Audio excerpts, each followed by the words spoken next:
Assalamu alaikum wa rahmatullah. A'udhu billahi minash shaitanir rajim. Bismillahir rahmanir rahim. Rabbi shrah li sadri wa yassir li amri wahlul 'uqdatan min lisani yafqahu qawli waj'al li waziran min ahli Harun akhi ushdud bihi azri wa yashrikhu fi amri kay nusabbihaka kathira wa nadhkuraka kathira innaka kunta bina basira. وصلى اللهم على محمد وعلى آله وصحبه وأتباعه وسلم. ربنا اغفر لنا وارحمنا وأنت خير الراحمين. آمين.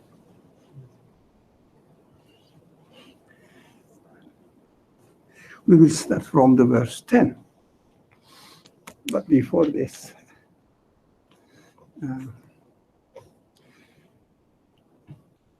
we hear the scholars, shuyukh, say that it is very difficult to understand the Qur'an. The balagha, the language of the Qur'an, eloquence of the Qur'an is very deep. And the vocabulary of the Qur'an is so rich. And also meaning they refer to is huge. They are all correct. I mean, they are not difficult. If you want to study the Quran from a scientific perspective, as an academician, yeah, it is difficult. It is beautiful, but it is difficult. That's correct.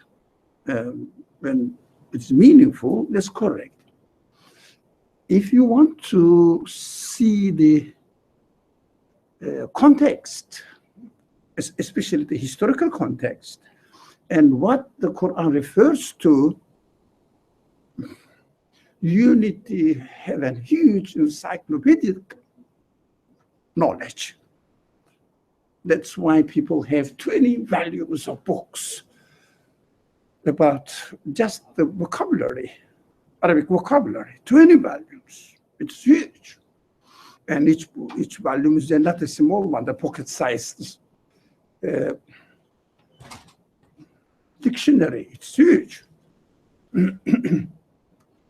But on the contrary,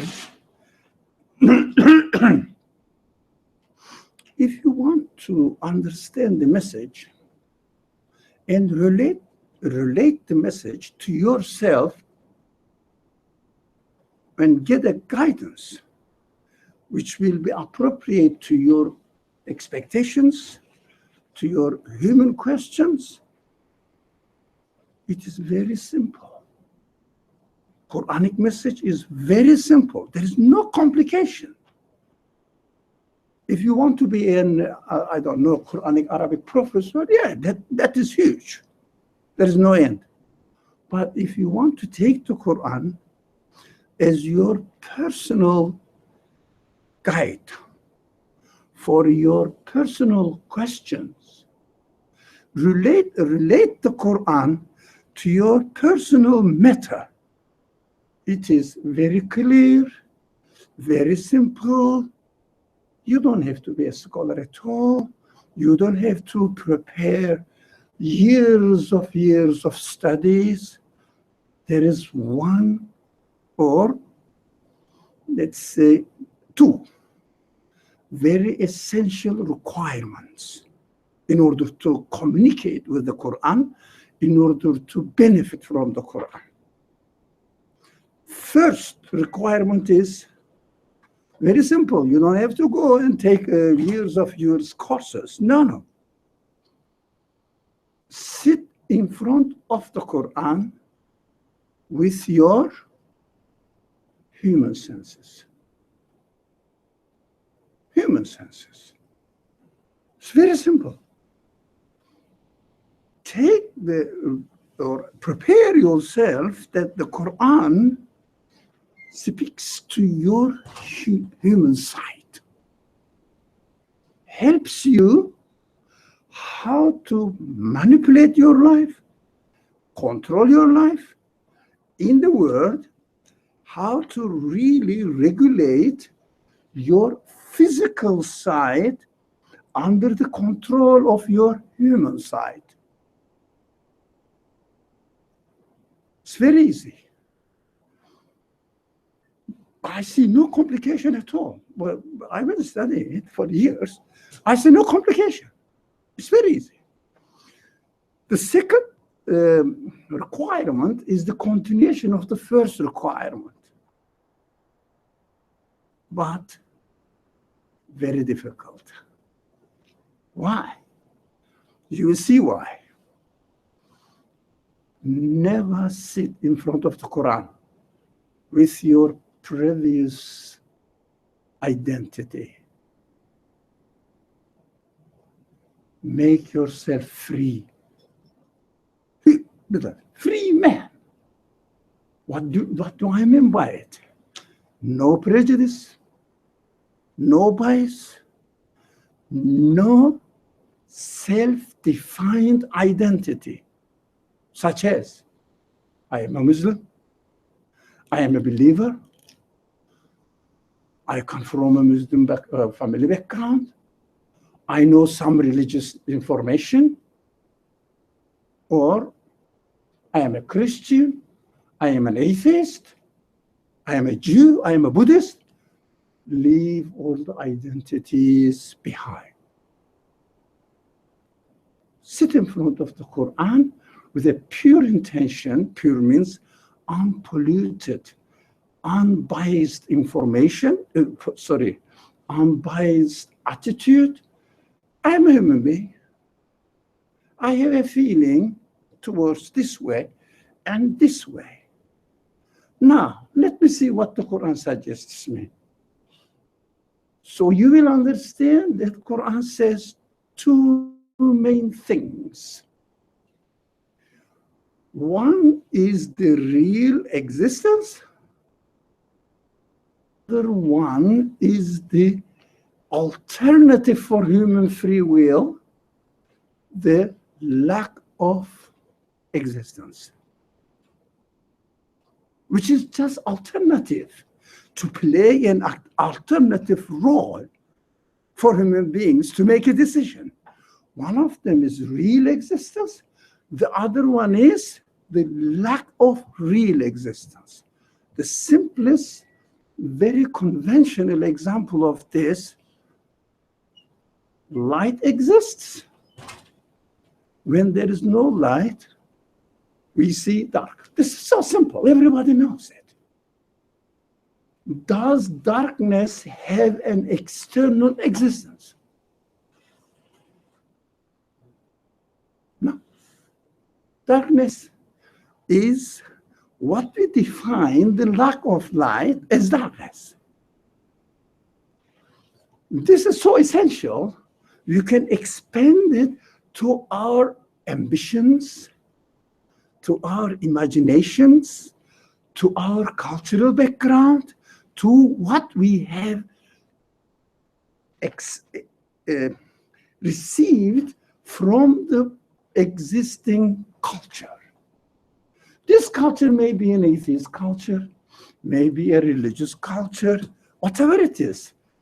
We just accepted it and put a name and title saying that is how it is. That is how everybody says. That is how everybody does. That is how my family practices. That is how my ethnic culture requires. These are all made up stories. They have no reality. That is why Quran says, look at creation and decide without being deviated or without being distracted from what exactly exists in the world. Of course, in the language of the Quran, it says, that is what I have created. Who is I in the Quran? I or we in the Quran? The one who speaks in the Quran. And it is claimed in the Quran that this is the speech of God. So when the Quran says I, we will say, okay, the one who claims that, be careful, that's the beginning of initiation of reasoning, the one who claims that, who created the universe, thus created human beings, says, look at what I have created. Don't make imaginary things as the object of your interest. Very simple, imaginary. But these imaginary things are so powerful. Why?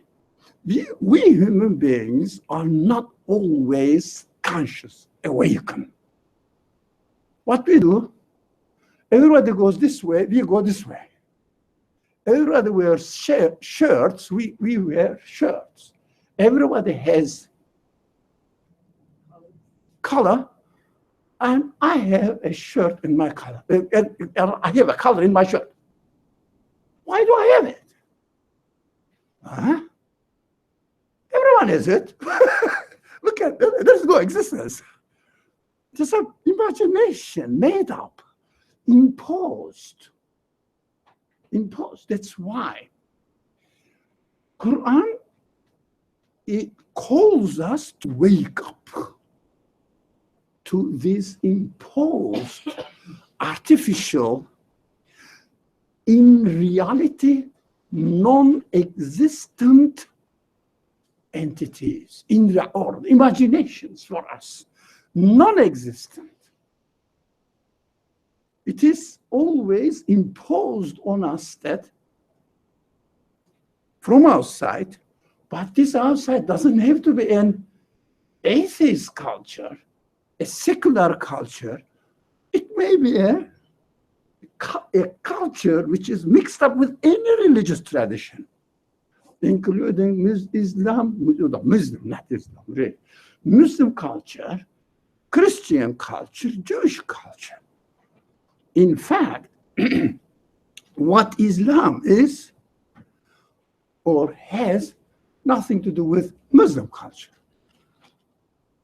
Outwardly, they have some vocabulary, shared vocabulary, but inside this vocabulary, the concepts don't match each other. Be careful, question it. Question it. Islam says the word that is created, culture says the word that I am accustomed with through my ancestral heritage, legacy. It's so ridiculous. Islam points out, the Quran points out the real existent out there or out in human being. Real existent. For example, I have 10 fingers in my 2 arms. I have my mind. I have my tendencies this way or another way. This is me. Yeah, I'm using my body under the control of my humanity, whatever you call it. Some people call it soul, some people call it spirit. I don't mind, whatever you call it. But my humanity, this is what makes me a human being. What distinguishes me from an animal? Animal is physical body. They have some sort of sides, but they are fixed. But humanity has a so fluid, fluctuating, continuously oscillating, which one? Oscillating. This way, side, and we have a free will. Free will is like the steering wheel of a car. Car can go this way or this way, or stop or go. But steering wheel is the problem. Which way you are turning it? Then the car takes you there. It is, if you turn the car this way and hit the, for example, curb, that it's not the car's mistake, it is your mistake. You hit the curb. Car is under your direction. Steering wheel is, in human nature, the free will. We've got to be very careful how to use this free will. Turn all my human side towards the imaginary world or towards the real existent world. Real existent world. Look, not imaginary world. Not adopted from outside culture, but from what my reality is. Be careful. Watch out for your own reality. Don't be carried away by your assumed biases, borrowed without realizing, except borrowed. This is our family value. It is our community value. It is our religious value. But these are all made up without really investigating how real they are. But you say, but the Quran says so, for example. But Quran doesn't say anything. What does it mean? Quran states something, and you, with your free will, interpret it according to your biases. Be careful. Be careful. According to your biases. Yeah, be careful. For example, Quran uses a terminology. Quran's terminologies are unique to the Quran.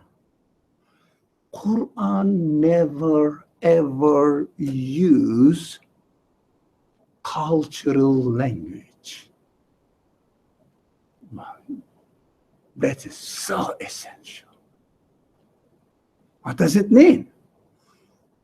Quran uses a word which is commonly used by the people. Yeah, the word is the same.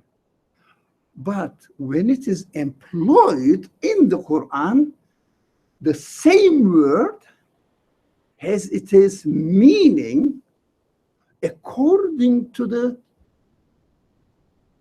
objectives of the Quran. Do you understand? Quran's vocabulary are all concepts. Quran says God, which is in Arabic Allah. Abu Jahl says God as well, Allah. Enemy of the Quran says Allah as well. But what is important? How do you define this word? Allah, even Allah, the most common word, according to the context of the purposes of the Quran, according to the culture of the existing culture in which the people grow. The vocabulary, the dictionary vocabulary, dictionary uses the vocabulary. Dictionaries define the word according to the usage in the society. how it is practiced in the society. So there, the society changes, meaning changes according to the secular practices of the society. Watch out. All the meanings that you learn from the dictionaries or encyclopedic dictionaries, lexions, are secular meanings of the word. Nothing to do with the Qur'an's purpose of the usage of this book, this word. Watch out. Most of the people don't notice that. Is it difficult? No, you don't have to study lexions. No. You don't have to be an Arabic grammar expert. Not at all. Pay attention to the purposes, objectives of the Quran, and try to load the meaning to the word that the Quran employs. Do you think the opponents of the Prophet, example, who introduced the Quran to us as he received from the Creator, through angels, I believe that story. Yeah, as he received from the Creator, he disseminated, conveyed the message to the people. Those people who opposed the message of the Quran, they were using the same language, they were using the same vocabulary. When the Quran says, for example, Qawm, they mean the same thing, people, that they mean the our people. But does the Quran mean our people? No. Different. When the Quran uses a word, for example, Satan, devil, the culture sees devil in a certain cultural context. Quran gives a meaning to it according to its own purpose. For the culture, for example, I just came to my mind this word. Satan means something, place here and there, devil. Yeah, maybe you can figure it out in a way, although you don't see it, but it is there, something like that. When you use the Quran, Satan, it means any idea that comes to you which does not have any real existence. Just the counterpart of the real existence. That idea is presented in the Quran as whispered by the Satan. Satan, in the Quranic terminology, represents what does not really exist. Don't say that, are you denying this? No, we are living here in this world. But we have to know the nature of the things. So when Quran says, whatever the vocabulary you use, al-kitab, this is hadha al-kitab, this book is a reminder. They understand, the culture understands the reminder as a warner, threatens you about what will happen in the future. When you die, you will go and be taken into account. You will be asked to give an account of your life here in this, what you have done in this world. This is what is written there. But when the Quran says the book, which is the decree, which contains the reality, which guides your real self. Your real self. Completely different. So everything is kitabah. Everything is the written things. Decreed means what exactly exists and how you should communicate through your senses, which exactly exists, not imagination, not made up, not superstition, not your own bias, exactly what you are. That's why to communicate with the Quran, we had two main requirements that we have to follow. The first is very essential. Most people read the Quran as what? Either if the person self-identifies himself as Muslim, reads our sacred book. If a person identifies himself in any way other than that I am a Muslim, then he says, this is Muslim's sacred book. What does it do? Alienates it, makes it belong to a certain community. But they don't say that. This book doesn't say that I belong to a certain community. The book itself says, I am an address, communication, conversation with any human being. If you are a human being, whether you say whatever the identity you have for you, or whatever the identity you assign to yourself, all the identities are fake. Did you know that? Huh? No identity is really true and real. Fake identity. All the identities are made up out of our biases. Whatever the identity it is, that is your own self-claim. They don't have any reality. The reality is whatever you are, not the identity you assign to yourself. Whatever you are, you may say, I am this and I'm that, and whatever the title you use for yourself, doesn't matter. What matters is what your reality is. It means how you utilize your human reality without letting it be deviated. Do you understand? Under the magnetic field.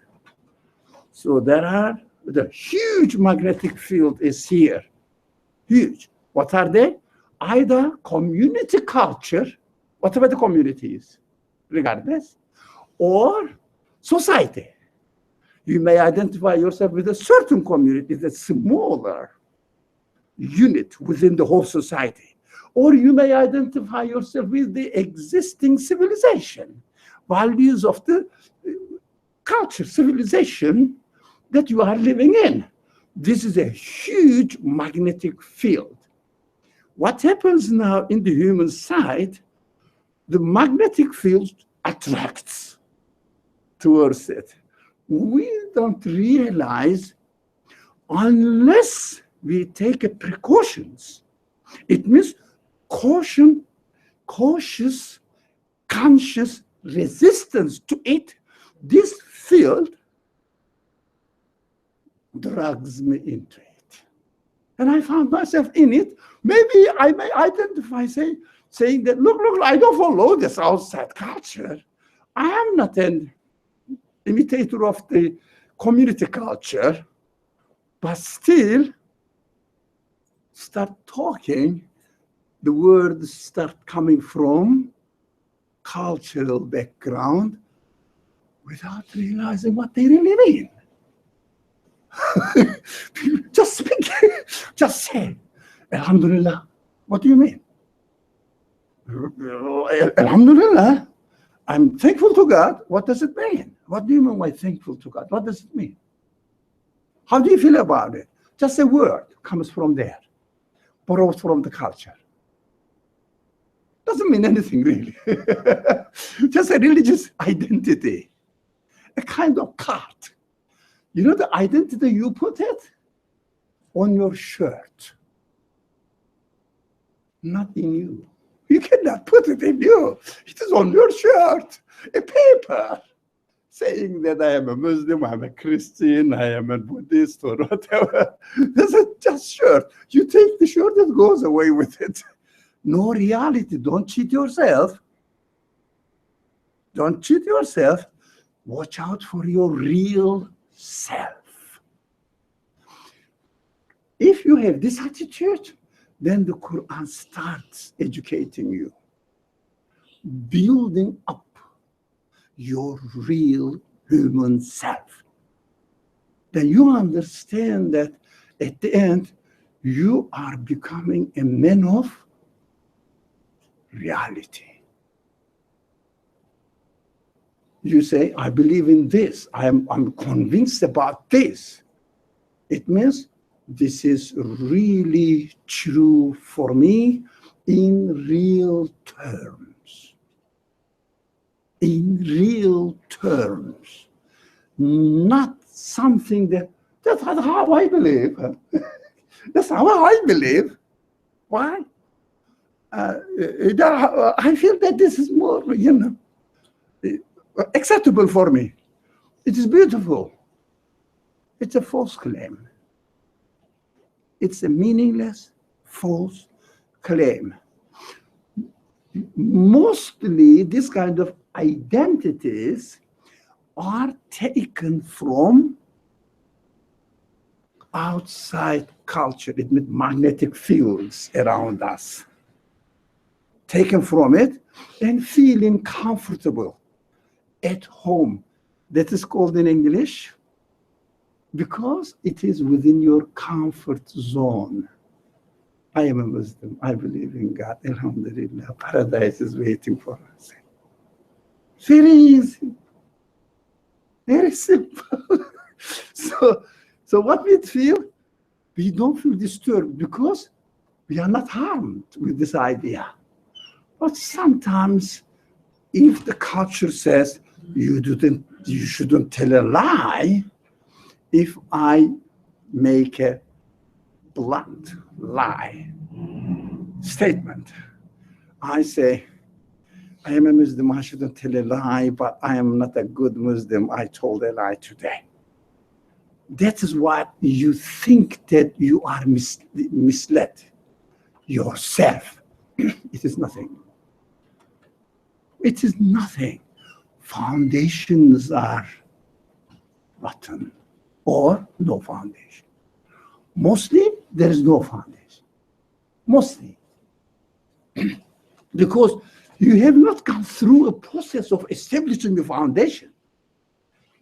It is not in the culture. You go and see a man in the street. Let's say I am doing an, how do they say, PR or public relations, marketing. No, sorry, survey. What's your name? You say such and such. So, what's your religion? You say something X, Y, Z, whatever. Why? That's how I am. Like a child. Saying that, what is your father's name? You say, my father's name is Matthew, for example. Why? Everybody calls my father Matthew. You don't know what it is. Because you never questioned. Foundations have not been established. Quran is there to guide you how to establish your foundations in forming a firm identity from the base. That is how Quran teaches. Quran never be put on a foreign foundation. For example, you are grown up in a Muslim community or Christian community. You have already adopted without realizing many concepts. When the Quran uses the concept, when the Quran says, "Aqim as-salat," what you say? Of course, we always pray. That's what it's talking about. Sometimes it has nothing to do with it, which is called salat, means the practice of ritual. Let me say it in Urdu so you will answer namaz. So, really, it is nothing. Aqim as-salah is nothing. But this is the very, very, very end of it.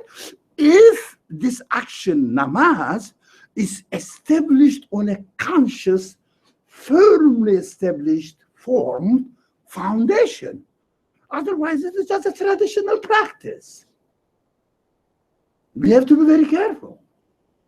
Oh, of course, we are not going to destroy it. We cannot say that there's no such thing. No, there is. But as far as our reality is concerned, if we don't have the foundation, what really praying, performing your ritualistic actions, what really it should be, a conversation with your Creator. Culture says, you have to turn the Qibla. That's what I did, yeah. And you have to say Allahu Akbar. Yeah, I said. And then you have to recite the chapter Fatiha. Okay, I memorized and did it. What is the foundation? Why do you do all these actions? Is it a form of having a conversation with your Creator through your own reality?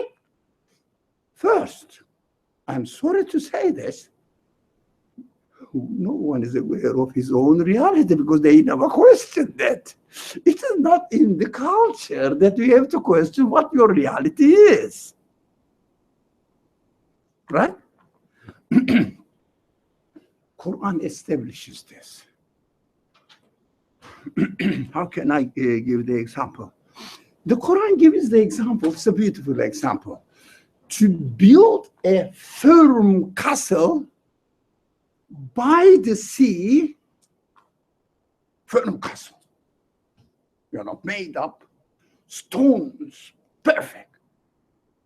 It is by the sea, and this castle is established on sand. What happens? When the winter comes, the sand is taken away by the waves.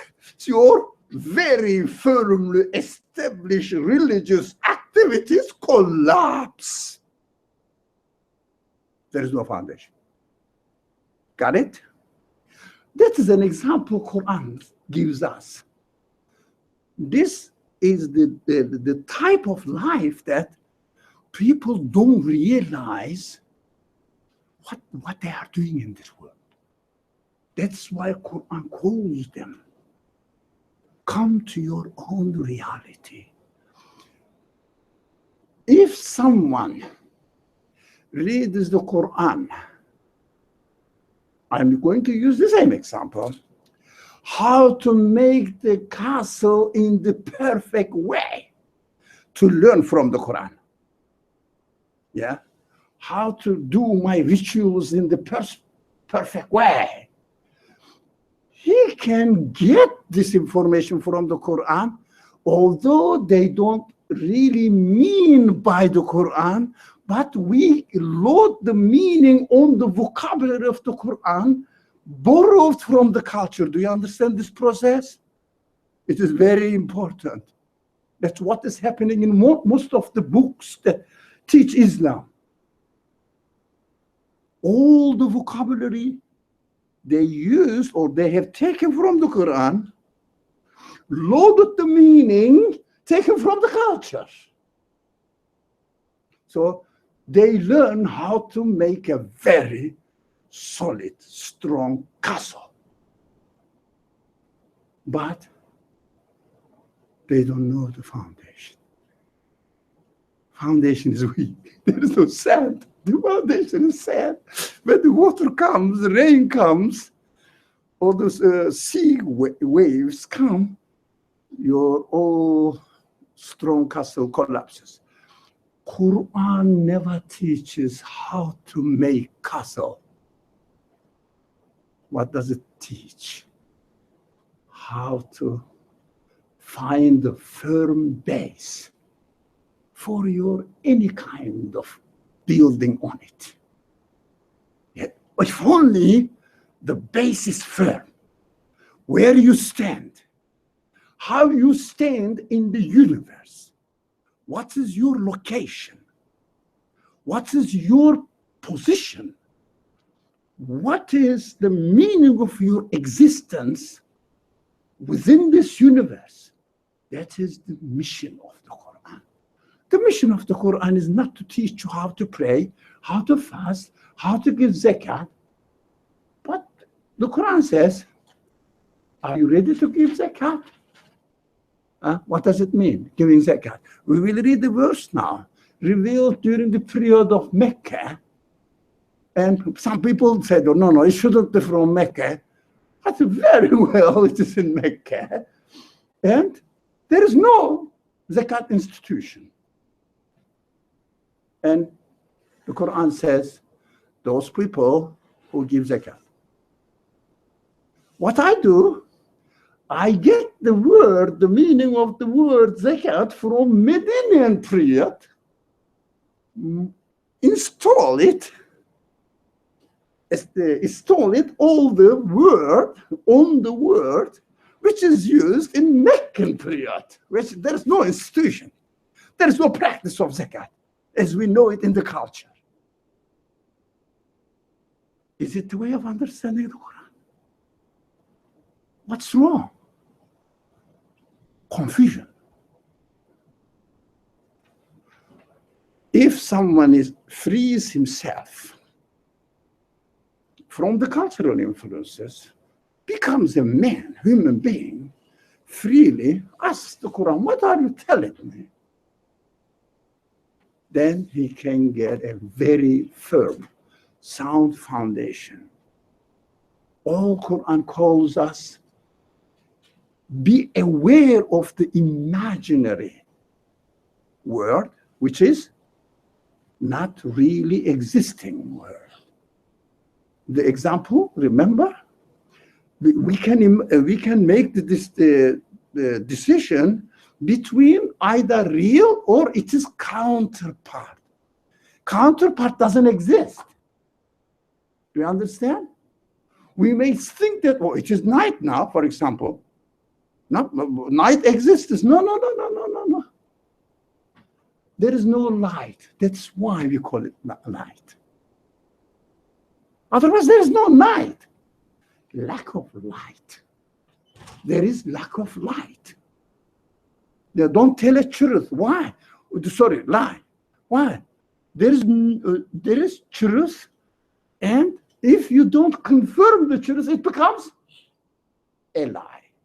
Counterpart. So we have the steering wheel now to take either the real existence or the lack of real existence, which is imagination. How can we get rid of the imagination? You cannot get rid of the imagination. You cannot really reject the imagination unless you become what really exists. If someone doesn't really become the real existence of light, I tell this man that night or darkness doesn't have a real existence. Do you understand this? It's very simple. Can I ask a question? So in the past, we've discussed about that we get to know things by their opposites. So the opposite exist, right? Opposite is, Night, day, darkness, light, yeah, happiness, the real sadness. existence and lack of real existence. Okay. The opposite means real existence and lack of real existence. Okay. Okay. Carry on. Similarly, light and lack of light. So we cannot say darkness and lack of darkness. We should always go into the positive. Can you say that? Quran is very careful, saying that the relationship between night and day. So when the daylight draws away itself, what remains? Yes. But does darkness have a real existence? No. If only you realize that light has the real existence, then you can comfortably understand that darkness doesn't have a real existence. If you don't realize this, you cannot accept that darkness doesn't have a real existence. So right now we're experiencing, I mean, I'm taking it in literal sense, like it's dark, light is gone. That is practical life. So, okay. That's a practical language. Quran never means that. Okay. So what does the Quran equates now? Darkness, shadow, lie, misguidance, they all used with the same word, zalama. Same word. Derivation of the same word. What does it mean? Misguidance means not accepting the reality, denying the reality for the sake of accepting the culture, denying the reality. That is misguidance. Misguidance doesn't mean that we should, somebody is not a Muslim, he is misguided. I don't know what we don't talk in this class in terms of the people, yeah. We talk, like Christians or Muslim or atheists. We talk in terms of what Quran teaches, what Christianity teaches, what is the basis of atheism. That's what we talk. We don't talk about people's identities and claims. They mean nothing. They are not really the people's. Everybody takes a claim. It's all right. It's free. Everybody is free to take a claim. So misguidance means not accepting the reality. What is reality? Don't be ridiculous. Reality is Islam. What do you mean by it? The real existence, that's what we have to work on. We have to study what really exists in me and in the universe outside of me. That is reality. Only paying attention to the reality, you can question the source of existence of reality. If you don't pay attention to it, you never question the source of existence of alternative to reality. Because you cannot prove that darkness exists. Really, the shadow exists. What's a shadow? For example, here is a light.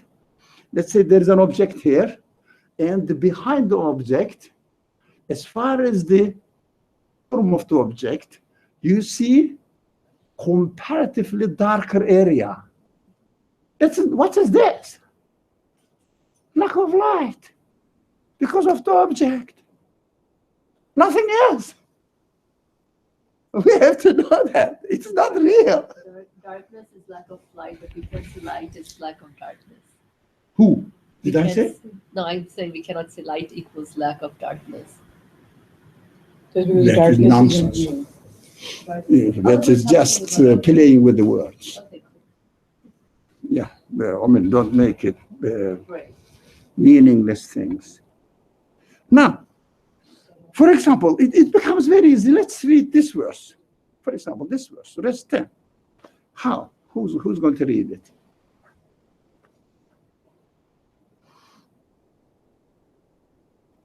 Brother, you can read it Arabic one. 10 Yeah.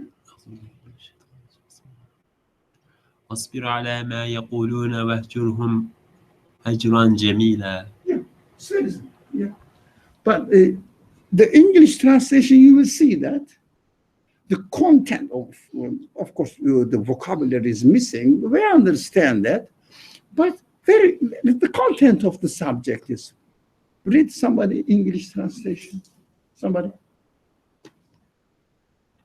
And have patience with what they say. Okay, stop. No, let's stop there. They means in the Quran always those people who follow the imaginary world. Yeah. When the Quran addresses to those people who are trying to educate themselves with the teachings of the Quran, when the Quran says they, anybody opposes it. Right? Be patient with them. Why? For example, somebody says, a simple example, when we die, we rot, man. Huh? We just decompose in the soil, isn't it? Isn't that real for them? Because they don't realize that they reduce humanity to flesh and bones. It's not humanity. It doesn't make you a human being. It makes you an animal only. Not a human being, a living body. That's not your humanity. So your animal side, yes, decomposes, but it's not humanity. When the Quran says, when you die, what does it mean? Your life is taken away. Look, life is your experiencing, yeah? Death you don't experience. You see somebody else died. When you experience what we experience when I die, what will I experience? My humanity will shed its body away. My life, my real human being, that was the place I was living in. It is just a comedy. The body is rotten means has nothing to do with humanity. That's why they say, when we die, we rot. Yeah, because when they say we, they mean themselves. But themselves, they identify themselves with what? Flesh and bone. So, of course, they speak with certainty that, yeah, of course, when I die, I rot, yeah? Quran says it's Quran's teaching is so clear, so simple, so profound. It is symbolically speaking. In the hell, but don't go into the story side of it, yeah? In the hell, those people suffering from the fire, but I'm using cultural vocabulary here because of the lack of time. We cannot go into it, and it's not our subject. They will say, please annihilate us. Do you understand? It means extinction we want. God says, not only one extinction, you will ask many extinctions. This is the figurative speech of a human reality. It is not difficult to understand, but get rid of this cultural understanding of paradise and hell, you understand comfortably. And the Quran says, look, as you are not the one who gives existence to yourself, you cannot give non-existence to yourself either. Do you understand? So there is no non-existence. No one can create non-existence. Death is not a non-existence, and non-existence cannot be. Because an existent being cannot be a non-existent. It is impossible. As far as we see the reality of the creation. So when the Quran says, those people who don't believe in the resurrection, yep, they will be very sorry. It means because they will realize that it is against their reality. It means, oh, the listener now, watch out. Listen and try to see or really realize your own reality, that you are given existence.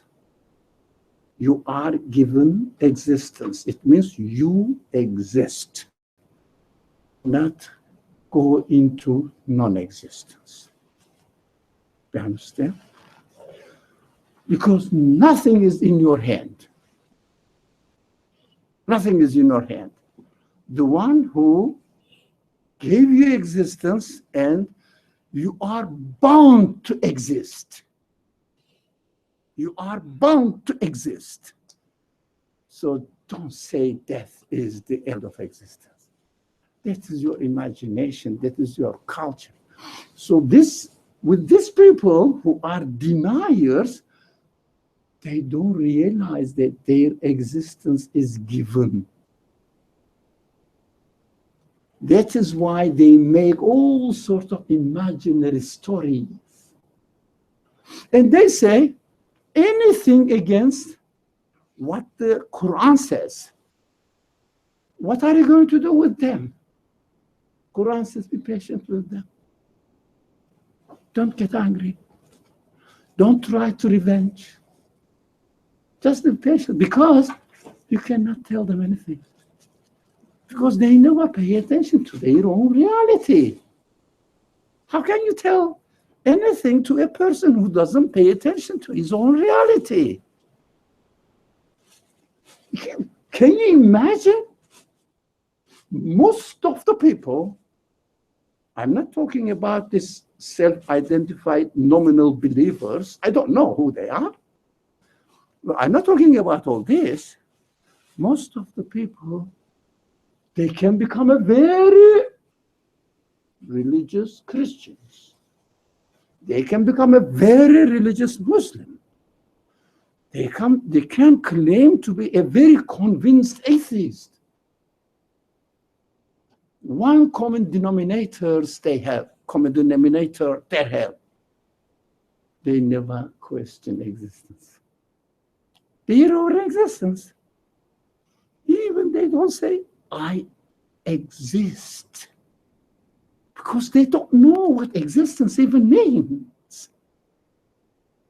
They never talk about it. They never think about it. If they say, I exist, huh? What? How come that I exist? They will start questioning. The real human senses will start now awakening. How come that I exist? And they will say, I taste. Example. Yeah. I have a good taste. What is the question? Existence of the taste. How come that the sense of taste exists? They never question it. I say I have a good taste without realizing what they're talking about. Ridiculous. Ridiculous. How can you say that you have a good taste, you have a bad taste? How can you argue with this man? He is not aware of the existence of his taste. He just uses it because he found it. That's it. He doesn't know, he is not aware of its existence, so that he will question its existence. What are you going to argue with this man? Of course, in order to understand this message of the Quran, which says, have patience with what they say, first, you have to be aware. You have to be aware of your existence. Question it. So if someone says, you don't have a good taste, man. You could look at the clothes you wear. One of them is green, the other one is red. For example. So it goes against the fashion. It doesn't match the fashion. It's so ridiculous. So are you going to argue with this man? You just look at him. That's it. What's I say? You are totally lost, total meaningless, baseless. What are you going to do with them? But if they listen to you, you call them to question the existence. How come that you exist? But if they listen to you, don't argue on the surface subject. Take them if they want. Let's talk about the foundations. Quran teaches the foundations, not the surface subject. We keep hearing that Quran has commands, etc. But if you notice, when you read the Quran, commands, prohibitions, when you read them, the Quran uses the general terms, all of which need to be defined. All of which need to be defined. When the Quran says, for example, do good actions. What does it mean? What is good? What is good? According to what? You have to question that one. Otherwise, you don't say, this is a good action, this is a bad action. Meaningless argument. Meaningless. Go to foundation. What is good, what is bad? Or the main teaching of the Quran says, the real existing thing is good. Anything exists is good. It means not imaginary things that you borrow from the culture and say,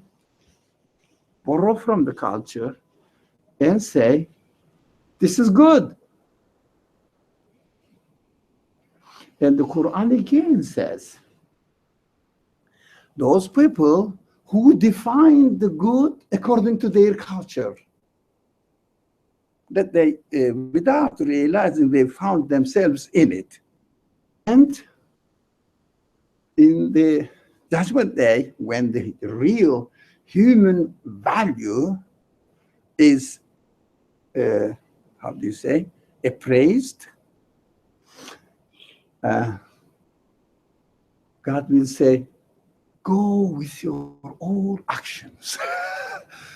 God will step on the actions because they say, I made a lot of good actions. I helped the poor and, for example, provide shelter and perform certain religious activities for all provide the shelters for orphans, God will reject them, which means really the word uses there, put the step on it, they are worthless. Why? The person did certain actions thinking or identifying it as good action without never questioning what is good. From the culture, doing this is a good. For example, let's say, in certain cultures, they have family reputation, family values. Whoever comes to our house, we serve them the best food. I'm not talking about Egyptians only, but they are the first ones. So whoever comes to our house, we serve them the best food. And this is a good action. This is described according to, or defined according to what? Culture. Your Pakistani culture, Egyptian culture, Turkish culture, Arab culture, whatever. Good. In our culture, we treat the guests with the best food. Okay, when the Quran says good action, does it really mean this? Yep.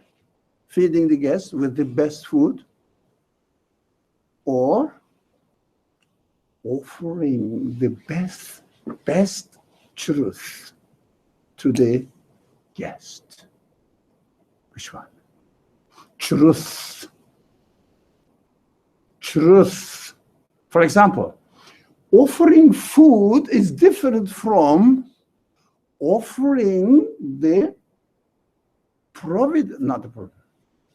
nourishment created, presented, and gifted to human beings by the creator of the universe. Not the food itself makes the action good, accepting the reality underneath it. Food itself is nothing.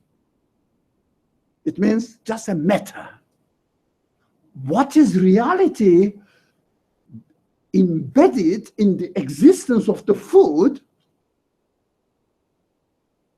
is, it is a nourishment, blessing provided by the creator of the universe, presented to human beings in order to acknowledge the generosity, mercy, compassion of the creator, not the food. So those people, without realizing the foundations of this treatment of the guests, they say, I treated the guest with the best action, good action. So I need reward for it. God says it is not a bad action. It is your own imagination, idiot man, go. That's a clear argument in the Quran teaches this. Their actions will be just stepped on and discarded. Why? It's not worth it. The animals go to the land, countryside, graze there and get the best food. Yeah, but it's not to eat something is not a good action. Feeding somebody is not a good action.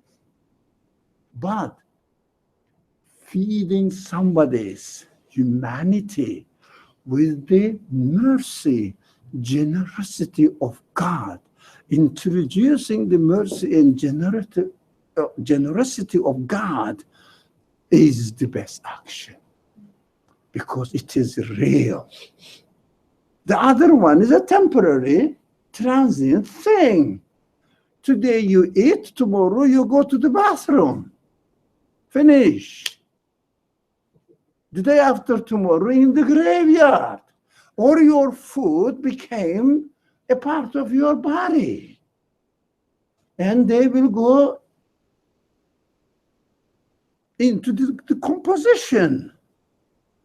Which value it has? Nothing. You see, the Quran teaches what? Just a simple example.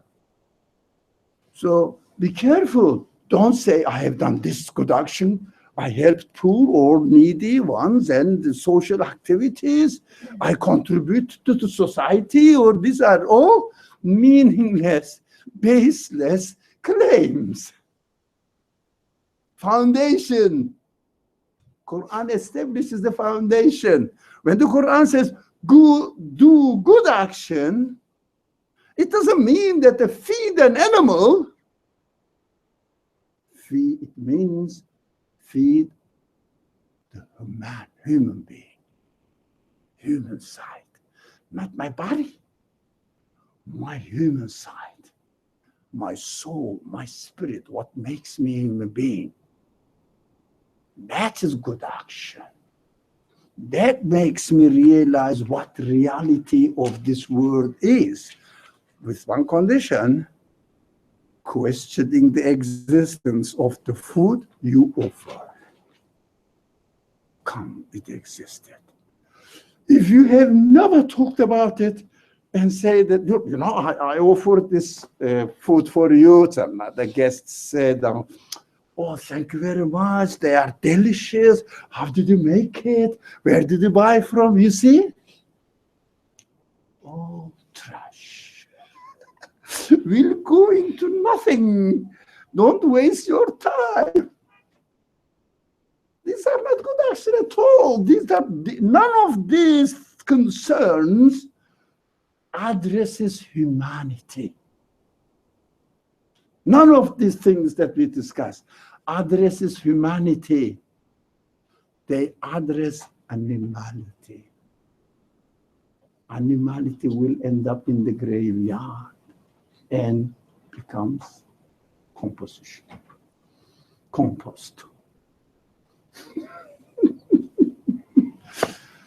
Beautiful, beautiful Quranic teaching is amazing. Very simple, if only one condition. One condition. What is this?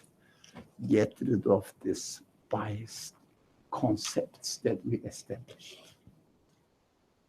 Baseless concepts that we established. It's very simple. So you understand why am I advised to be patient with them? Because they are not in the subject. How can I talk with them? They are on the surface.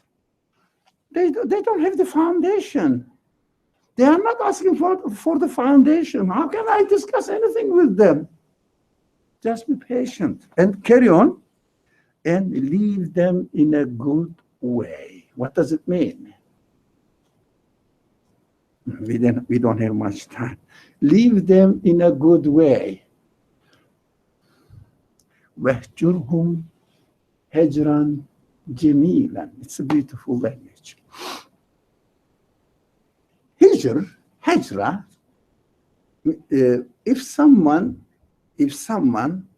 leaves its place where he inhabits, settle down, and moves, we call it, into another place, we call it immigration. Yeah?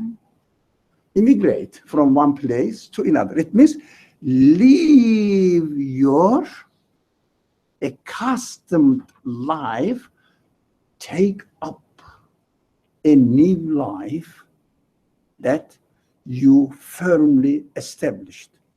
That is called immigration. It means abandoning, leaving your traditional way of understanding, right? Anything. So leave them. It means establish your own field, and concentrate on your own reality. Whoever follows their standard understanding of life, etc., leave them alone. As it says in a good hijran jamila, with a good migration, leave them alone. And this is only leave them in a good way means we have to make hijrah in our life. For example, give an example of hijrah in Arabic. Most of you know hijrah, Hijri calendar, or this is the Prophet's migration from Mecca to Medina. So this word, which kind of hijrah you can say? You can move from one country to another. Yeah. From one land, piece of land, into another. What else? Sorry? From a room to room, From one room to another room. Yeah. Make an hijrah. I think it can be applied at a thought level as well. So Sure. a thought level, so like moving your thinking from where it used to be to someplace else. Another. It means questioning the legitimacy, reality of your previous way of thinking and moving in utter. Your habit. For example, you do something, whatever, in your life. Have you ever questioned why? Yeah. Is it really based on reality, or that's your assumption? Which one? Is it your assumption? Which one?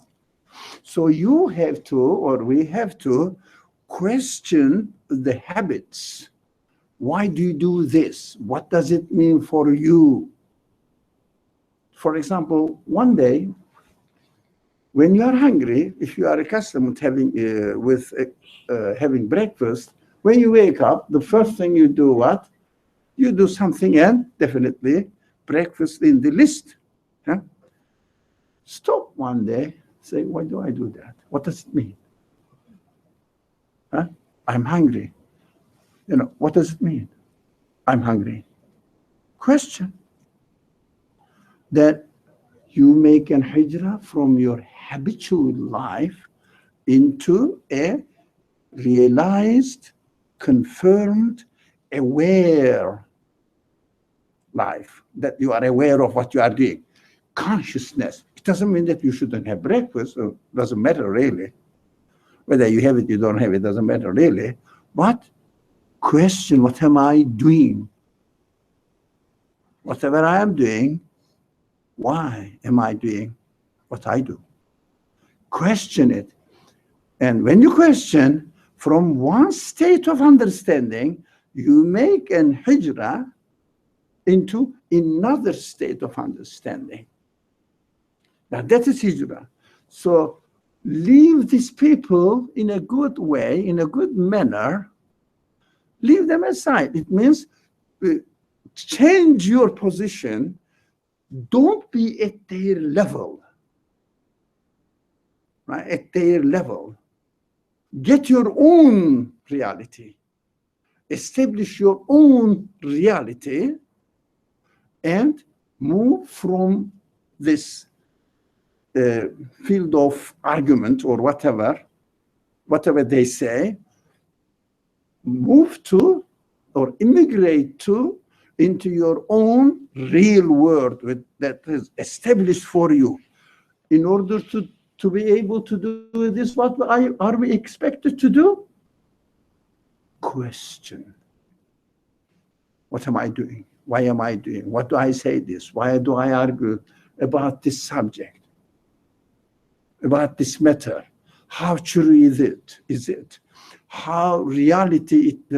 How real is it? I have to question all this. So don't get angry with people who don't agree with you. Just check yourself. If someone says, your religion looks stupid, right? Your religion looks, I don't know. They say lots of things about Islam nowadays. Every bad word is used for Islam. It's a fashion now. Tomorrow it turns into Judaism, and they will become the enemy of the Jewish people. Today, or the Christian people, or the Buddhists, you never know, So it is the fashion now.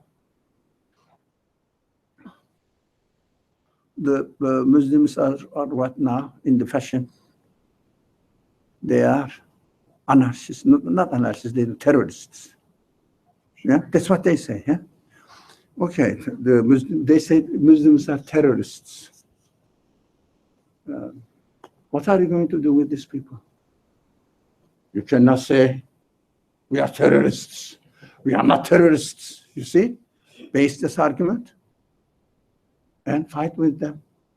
Somebody draws a picture of Muhammad. They call it Muhammad. Any stupid picture or any meaningless picture. Say, you cannot insult our prophet. Stupid. Stupid argument.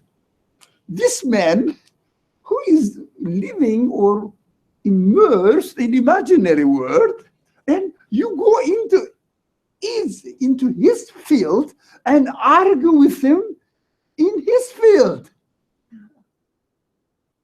God says, shh, move, leave, depart from it. Nothing to do with you. Why should you go and fight with a person who has already lost himself in the, let's say, a dirty murk, or whatever you call it, mud, dirt, into dirt? Are you going to fight with them in the dirt? Good. But if they ask you, it's different. If they come to you like a human being and say, what do you think of this world is all about? Now let's talk. That's real. Otherwise, for example, arguing with a child as if you are a child as well. What do you do? If a child tells you that, hey, you look ridiculous, what do you do? Huh? You look funny. You just look at them, yeah, do I look funny? Thank you. Then what? Do you argue with them? Who are you that you are telling me that I look funny? And they will say, come on, don't be a child with a child. He's a child. Leave him. Exactly what the Quran is saying here. He's a stupid guy. Why are you really getting into an argument with a stupid guy in a stupid field? Just leave them. Don't get angry. Don't get annoyed. But what happens now, if someone uses that, say, a slogan or something in the market, in the place, in the society, insults, they don't know insulting God or something. They don't take note of it. Insults Muhammad. Oh. So the stupid sensitivity by the people. So insults Muhammad. The second day, everybody is rallying in the street. Becoming even more stupid than this man who's insulting the Prophet. What are you doing, man? Are you really protecting the honor of Muhammad with this way? Don't be ridiculous.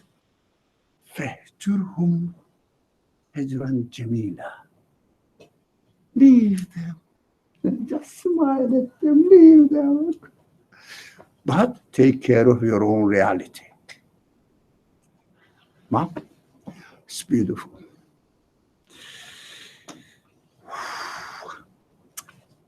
I think we should stop it here. What do you think? Yeah, it is. We start the discussions on Thursday at 7 o'clock. Try to be sharp.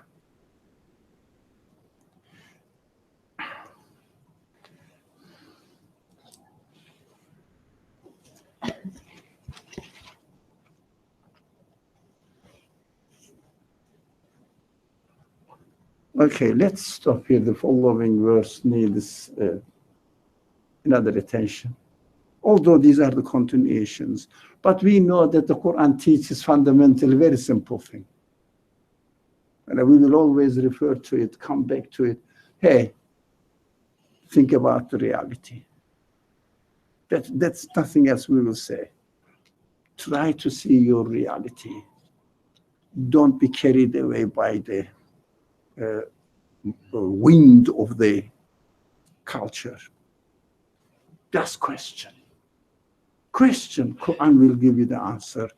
It's a beautiful, simple way of communicating through the Quran and understanding what you are. It doesn't take a long time.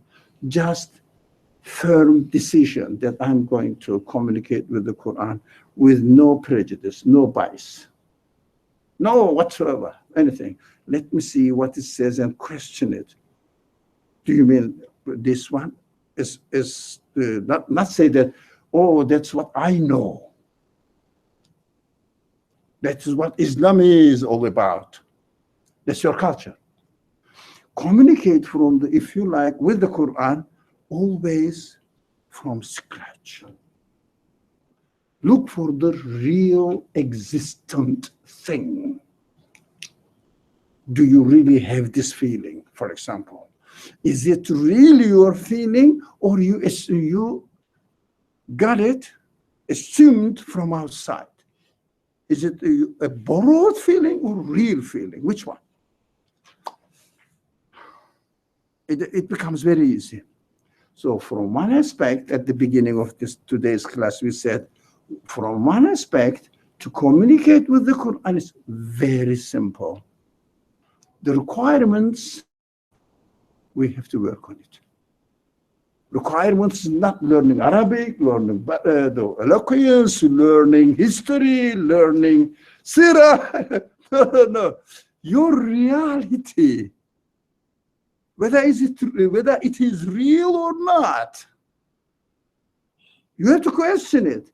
Of course, in order to understand the reality, what you have to do, you have to question the existent side of the matter. Does it really exist? Or is it just my culture? Does it really exist? And what does it mean? And be careful with yourself. Who I am. My humanity is not my body. Make this distinction firmly, surely. My humanity is not my body. Quran speaks and educates humanity. Quran doesn't educate animal. Yeah, Quran doesn't teach you how to make horse, for example, obey you. How to make camel be a domestic animal. Quran speaks to humanity. So don't take the Quranic teaching related to your body relationship. Do you understand? Body relation. For example, again, I should stop here. For example, your stomach says, I am hungry. Food is there. Take the food, put into your stomach. You are satisfied. This is what? Animal action. What is humanity? Through this relationship, have you questioned the existence of food, existence of your need, existence of your body relationship, body organisms, order, existence of your taste? Have you questioned this? That is humanity. Otherwise, eating the food is an animal action. Quran doesn't speak about it. Because Quran doesn't address animality. Quran addresses humanity. Inshallah, these are, I don't know whether I could really explain it. These are very essential things that you don't usually hear, unfortunately. Okay. Bismillahir Rahmanir Rahim. سبحانك لا علم لنا إلا ما علمتنا إنك أنت العليم الحكيم وآخر دعواهم أن الحمد لله رب العالمين بحرمة سر سورة الفاتحة. Thank you. Next